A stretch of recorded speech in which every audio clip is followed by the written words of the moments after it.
Now to the Bay of Plenty, where on a picturesque hilltop on the edge of the Kaimai Range, you'll find Bex Tasker, her young helpers, and an assortment of farm animals.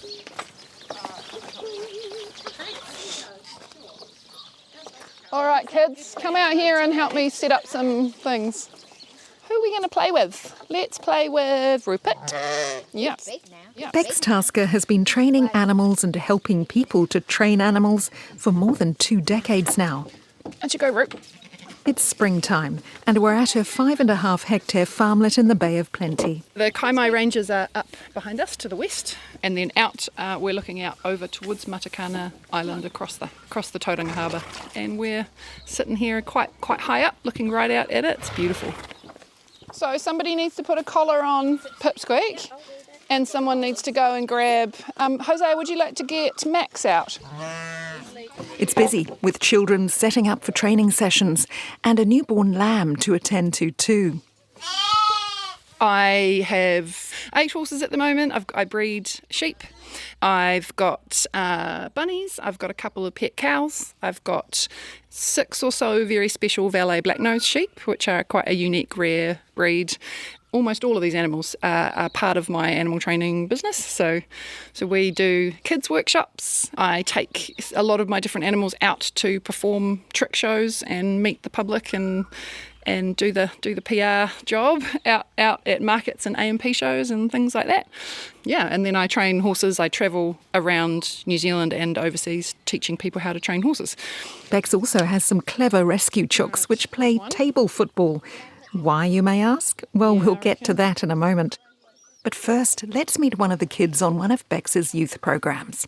It's called Next Gen Trainers, and this trainee is in the paddock with one of the young sheep.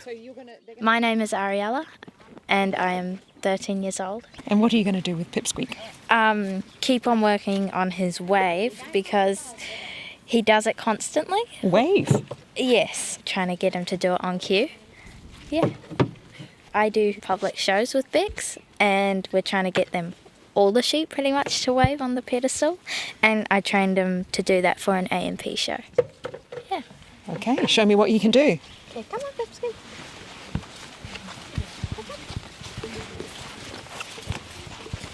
Pipsqueak's on a lead. Come on.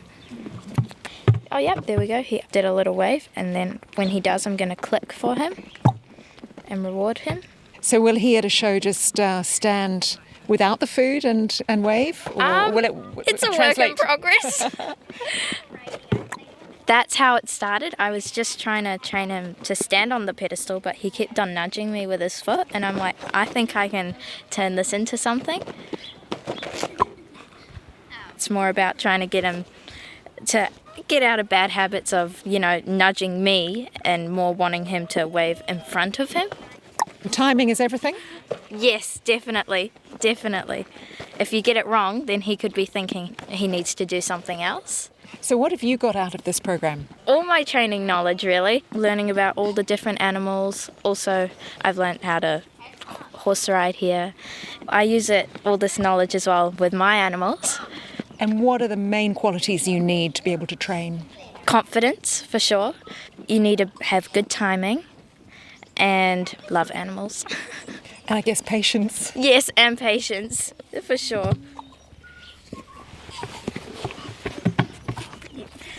See, it's frustration.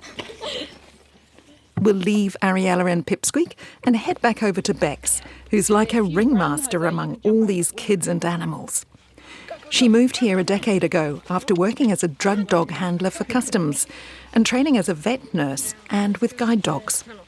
After discovering positive reinforcement training, she decided to set up her business called Positively Together. The focus being on offering positive reinforcement, so force-free, reward-based options for training, for behaviour change. So taking a science-based kind of ethical approach to training. So that my focus was on horses completely at that point, and I started doing some kids programs because there's always such demand. So that's where I branched out into other species and discovered just how magical the sheep are as training partners, particularly for youth. And my little dog, and I've got rabbits, I've got chickens, and the kids get involved with all of them. And so it just expanded from there. Some of them just love the animals. Some of them love the friendships they make. We've been doing this for 5 years now, these youth programs. And so there are lifelong friendships that have been built between, it's mostly girls that come, although there's a handful of boys. And so all sorts of ages. Some of them are just absolutely, they get nerdy like I do about the training. And some of them just love cuddling the animals, and Are some doing it for therapy reasons? Yeah, so we've got a new program just starting, which is called Animal Adventurers. That's going to be a therapeutic program. So some of them have been, and we wanted to provide more options for youth that needed that or that would benefit from that. Why did you want to do that? Are you seeing more need for that? Yeah, there is a need for it, and the Riding for the Disabled in Welcome Bay offers some riding programs, which is really good for the physical therapy, but there's definitely a need for our neurodiverse kids and all sorts of other sort of medical complexities and challenges. My best friend is Brooke, and she's a youth worker with a background in this stuff, and so really it's her that's going to be driving that therapeutic program. She knows the animals here as well as I do, which is important to me because the animals have to be happy in their work as well. Barnaby. One of Bex's top trained sheep, Barnaby. Not your ordinary sheep, and today she's putting him through his paces. Ready, go, hop. He is a Valais Black Nose, which is a Swiss breed, and they are huge. He's the same size as my miniature horses, so they're a very large breed of sheep. They're beginning to be a little more popular. Most people have probably seen them here and there. They've got the striking sort of black nose and the big horns and the long ringlets. I get old-time sheep farmers coming up to me at markets and shows sort of going, what is it? Like they've been in sheep their whole lives and they've never seen anything like it. So they're quite unusual looking. Hup. Should we go higher? Should we go up one? So he is my main man in terms of in the shows. He's the main guy, although I've got 4 others. He fetches and he does jumps and he does spins. He's quite surprisingly athletic for how heavy set he is.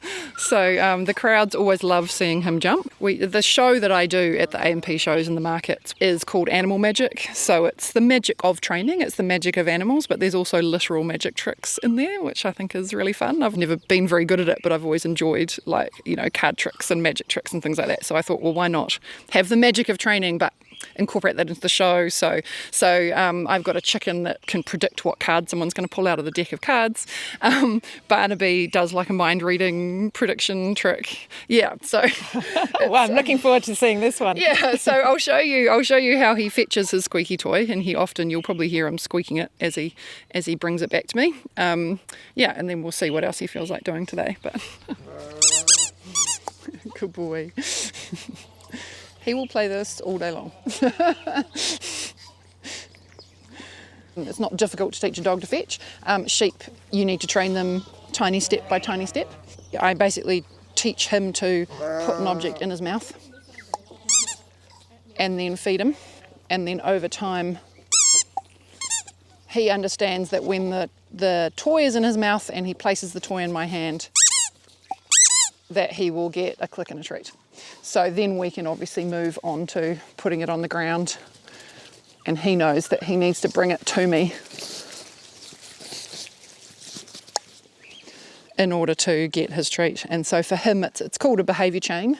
So we chain it from the very end. Anyone that's trained dogs to retrieve in any kind of formal manner, it's fairly similar to that. But most of us that have dogs that retrieve objects, they just naturally do it. It's something that a predator animal naturally chases things, whereas the sheep, obviously that's completely unnatural to them. So my horses fetch as well. So my sheep and my horses, it's the same with the horses. It requires you to break the behaviour down into tiny pieces and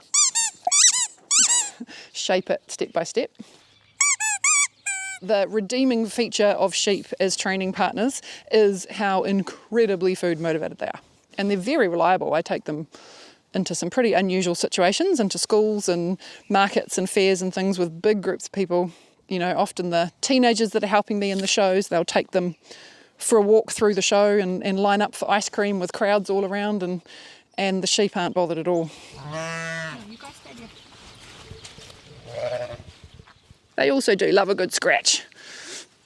Very, very tactile animals, sheep.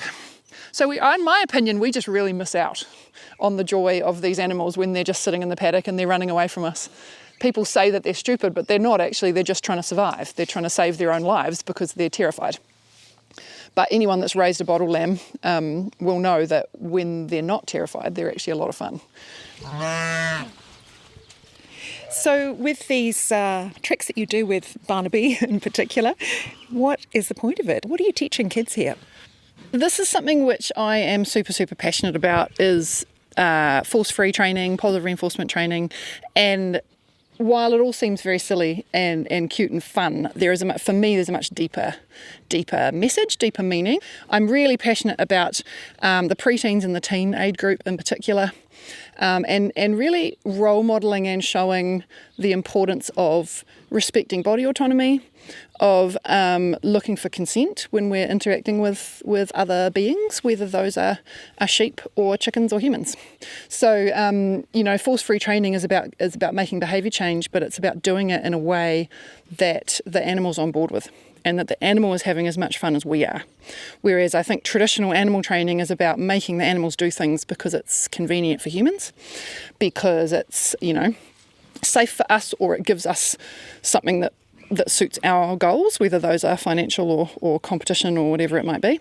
And those are all fine, and I believe that we can achieve the goals that we want to achieve with our animals in a way that they're going to be on board with it. And so if I can teach kids about that, then that will transfer across to their wider lives.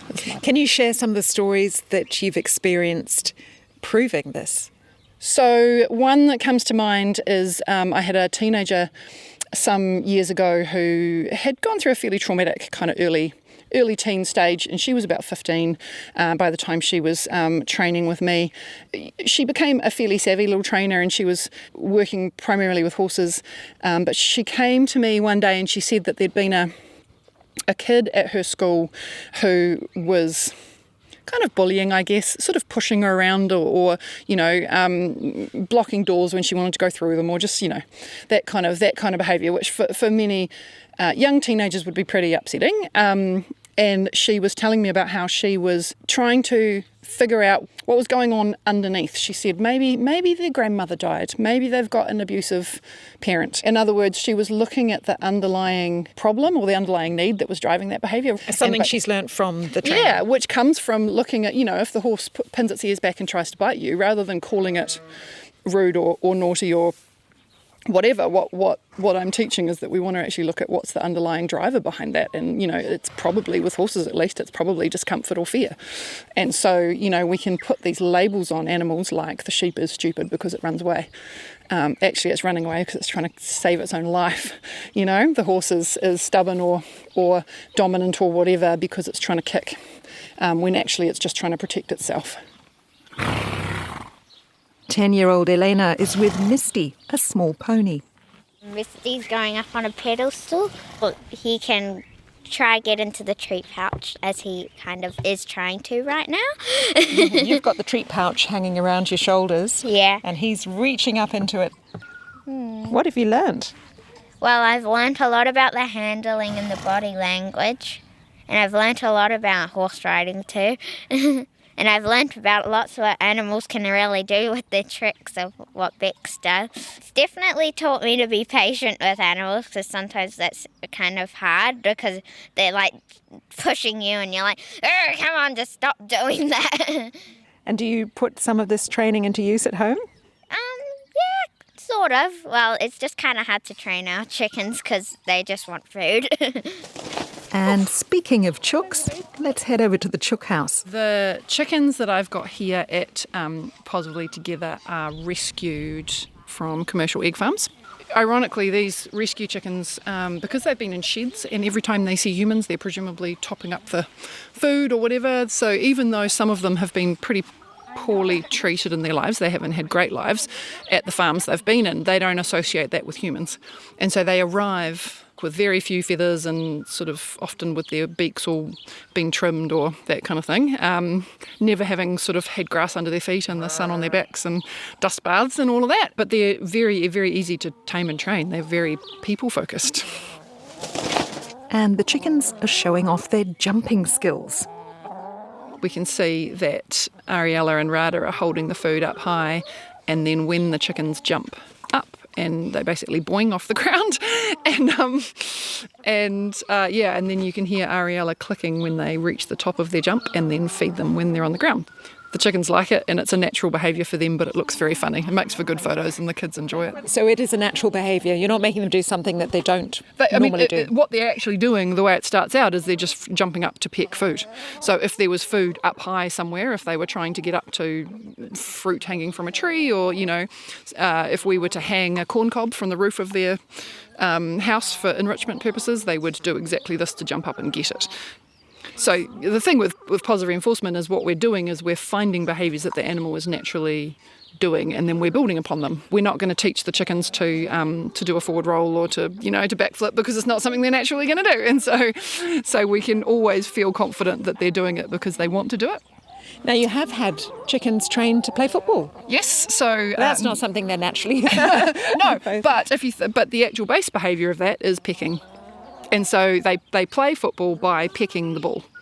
So Marigold and Boots here and another one called Daffodil are the soccer players. I put them on a table. I put a little edge around the table so the ball can't fall off, because that would be frustrating for the chickens. And then they understand that when they see the ball, they peck the ball. And when they peck the ball, I click and I feed them. So we end up having a little football game between the two chickens. I'm not saying they necessarily push the ball towards the same goal every time. Sometimes there's quite a lot of own goals happening, but it's entertaining regardless. And the chickens love it because what they're doing is just pecking an object. So I just give them a snack every now and then, and they're happy. Some people might say that making animals perform is not a natural thing to do. That's pretty unfair on the animal. How would you respond to that? Yeah, I mean, my response is that we ask the animal, and my animals tell me that they love it more than anything. And my horses, they'll come literally galloping from the other end of the paddock, neighing when they see me come to the gate, because they're so keen to train. So rather than putting human ideology and human ideas onto our animals, this is a good example of where we need to ask the animal. And of course, yes, they're performing, but they're also living 99.9% of the time in a paddock with friends. So they're not living an unnatural lifestyle. And then every now and then I pull them out and take them out and do things, and they're always happy to perform. Marigold, the chicken, is also good at picking colours.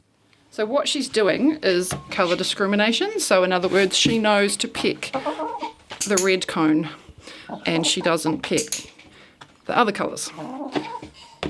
So this is the most natural behaviour a chicken can possibly do, obviously, which is to peck something.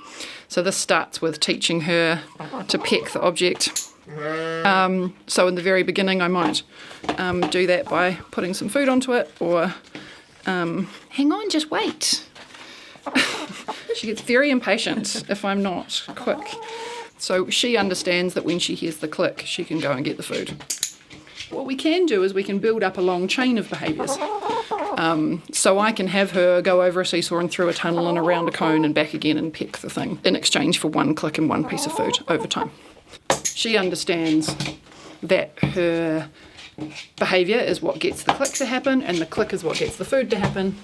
They're not colourblind, as some people might think. No, birds, our grazing species, like our sheep and our horses, are colourblind to colours like red will just look like yellowy, greeny colours, because it makes sense because they're herbivores, right? So they're eating grass, and the grass is what they need to look for. But birds, as omnivores, are looking for bright colours. They want to see the worm. They want to see, you think about parrots looking for fruit. So our birds actually have a wider range of vision than we do in terms of colour. So doing colour discrimination with a chicken is a lot easier than doing colour discrimination with a horse or a sheep. Yeah. Which is the easiest species to train? It sounds like a cop-out, but I honestly find them all easy in their own way. Dogs have much faster reps as to chickens. So like a chicken or a dog, I can click and treat, I can get lots and lots of reps, shape a behaviour fast, because you can see that the chicken is ready to go. She pecks and she's ready for the next one. A horse moves a lot slower. and they take longer to think things through, not because they're not as intelligent, but because their bodies move slower and they're bigger animals. Jumping chooks, waving sheep, singing cockatiels and smiling horses. Yes, Bex has trained one of her herd to give a great big toothy grin for the camera. But nothing beats a newborn lamb for cute factor, especially one from her baby doll cross sheep. I call them the wool puppies because I breed them as lifestyle pets, basically. So I sell them tamed and trained. So people buy them sometimes to graze orchards. They've got little short legs, and so they don't climb trees and, cause damage. They just eat the grass. You can see from the ones we're looking at that they would be lucky if they could get their front legs off the ground because they're quite solid little things. Yeah. So the more tamed and trained they are, the more money they sell for. So sometimes people don't care. They just want... we call it nut trained, so if you shake the nuts they come running and it makes them easy to move.